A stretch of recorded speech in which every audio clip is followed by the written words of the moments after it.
Guys very good morning. ഇന്നത്തെ kitchen duty ചെറുതായിട്ട് എനിക്കാണ്. അപ്പോൾ എൻ്റെ ഒപ്പം തന്നെ കാര്യങ്ങൾ സംസാരിക്കാമെന്ന് വിചാരിച്ചു. കൺഫെഷൻ റൂം മിക്കവാറും ഒന്ന് കത്താനുള്ള ചാൻസ് ഉണ്ട്. ബോസേട്ടൻ ചിലപ്പോൾ കണ്ടം വഴി ഇറങ്ങി ഓടേണ്ടി വരും. കാരണം നമ്മുടെ അപ്സരയും ലൈക്ക് മുടിയനും കൂടിയുള്ള ആ ഒരു നോമിനേഷൻ ടോക്ക് അവിടെ പോയിക്കൊണ്ടിരിക്കുന്നുണ്ട്. രണ്ട് പേരും അങ്ങോട്ടും ഇങ്ങോട്ടും നല്ല ഫുൾ ഓൺ എനർജിയിലാണ് ബീറ്റ് ചെയ്തുകൊണ്ടിരിക്കുന്നത്. കാരണം അപ്സര പറയുന്നുണ്ട്, നിങ്ങൾക്ക് പേടിയാണെങ്കിൽ ഞാൻ വേണമെങ്കിൽ മാറി തരാമെന്നൊക്കെ. മുടിയനോ അത് നല്ല കലക്കുണ്ട് അപ്സരോട്. അപ്പോൾ ഇവർ രണ്ടുപേരും അങ്ങോട്ടും ഇങ്ങോട്ടും നല്ല രീതിയിൽ ബീറ്റ് ചെയ്യുന്നുണ്ട്.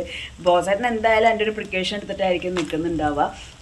രണ്ടുപേരും നല്ല സ്ട്രോങ് കണ്ടസ്റ്റൻ്റ് ആണ്. പക്ഷേ മുടിയൻ്റെ ഒരു പ്രശ്നം എന്ന് വെച്ച് കഴിഞ്ഞാൽ ആൾ പെട്ടെന്ന് ടെമ്പർ ആവുകയും എഡി ബോഡി എന്നുള്ള വലിയും ഒരു ഓപ്പോസിറ്റ് നിൽക്കുന്ന ഒരു ആളെ ഭയങ്കര ഡിസ്റെസ്പെക്റ്റഡ് ആയിട്ട് സംസാരിക്കുന്ന പോലത്തെ ഒരു ഇതൊക്കെയാണ്. കാരണം അപ്സര എന്നൊന്നും എനിക്ക് അഭിനയിക്കാൻ അറിയാത്തത് എൻ്റെ കുഴപ്പമാണോ എന്നുള്ള ഒരു ടോക്കിനെ വേറെ രീതിയിൽ മുടിയൻ വളച്ചെടുക്കുകയും പ്രശ്നങ്ങൾ ഉണ്ടാവുകയും ലാലേട്ടൻ്റെ നിൻ്റെ ഭാഷ ശരിയല്ല മോനെ എന്നുള്ള സംസാരവും കാര്യങ്ങളൊക്കെ ഉണ്ടായിരുന്നു.